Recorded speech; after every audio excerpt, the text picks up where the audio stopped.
धम्म गविसी आहे, ज्याचा अर्थ होतो की जो धम्माला शोधतो. आणि माझ्या नावाप्रमाणे मला असं त्या दिवशीच अनुभव आला की मी अगोदरपासून धम्म शोधत होती.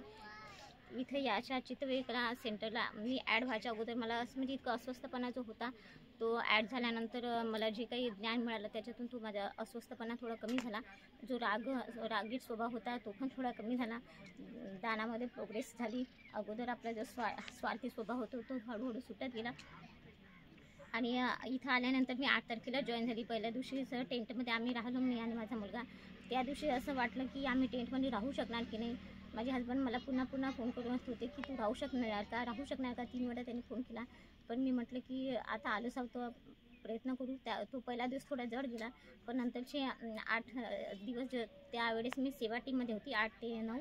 आणि मी नवीनच पर्सनली कोणालाही ओळखत नव्हती, पण तरी टीममधल्या सर्व लोकांनी मला खूप मनापासून साथ दिली आणि मी पण म्हणजे काम करण्याचा प्रयत्न केला.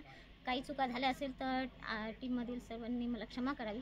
त्यानंतर मी दशशिलानी म्हणून हा ड्रेस परिधान केला आणि 10 शील पालन करण्याचा पुरेपूर प्रयत्न केला.